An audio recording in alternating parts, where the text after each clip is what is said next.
Hey there, gang, and welcome to the Locker Room. Coach Giggs here, and today's message, be overly generous. You know, have you been around people who we all know are very cheap, and they don't want to give, whether it's time or a tip or money, whatever? How do those people make you feel? I know how they make me feel. Not so good. But let me ask you another question. When you get around really, really wonderfully generous people, generous with their praise, with their money, with their time, how do you feel about those people? Of course, we all feel good when we're around those people. I know I do for sure. I have quite a few of my friends. I'd like to brag a lot right now about them, and you know who you are extremely generous. Generous with their time, with their help.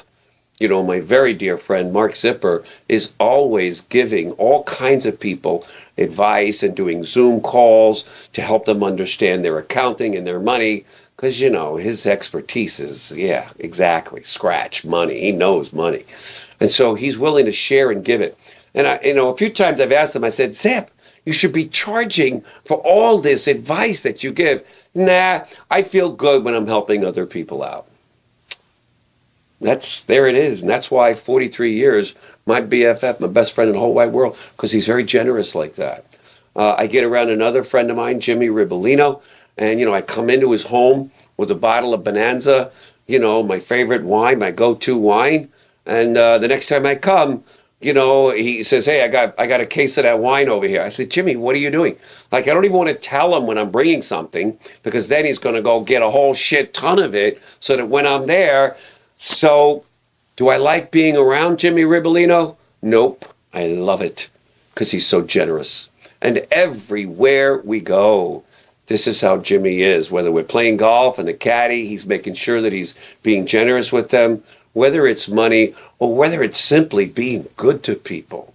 Folks, I'm going to tell you something. It is the most undervalued, most misunderstood resource you could ever have and give. And that is being generous, being kind, being thoughtful, going out of your way for other people. I'm going to close out this broadcast with a lady friend of mine, very close lady friend of mine, by the way. We'll be talking about her in future messages.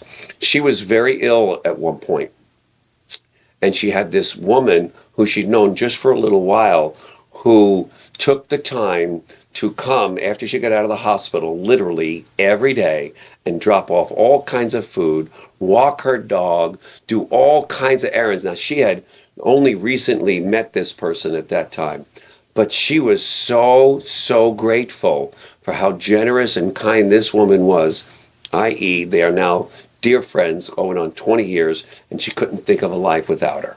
Of course not, because she's generous. Folks, be overly generous in every way, and I'll guarantee you will live a life you cannot imagine. And in closing out, we just finished Thanksgiving, and I got to give a shout out to all my boys over there, the Moros and the whole family over there in Monmouth Beach, how generous and beautiful you guys are. Not just because of what you do Thanksgiving Day morning, where you feed hundreds of us men and we bring our sons and boys, it's kind of a boys, but in everything. I go over there and it's always, Eric, what can we get for you? So thank you, the Moros, JR, your lovely wife, Carolyn, and every one of you over there for being who you guys are. Ernie, you too, shout out to you. Great people. Can't think of a life without you. That's my message today, gang. Let's be overly generous with people, and it has incredible rewards. We'll see you in tomorrow's broadcast. Bye-bye.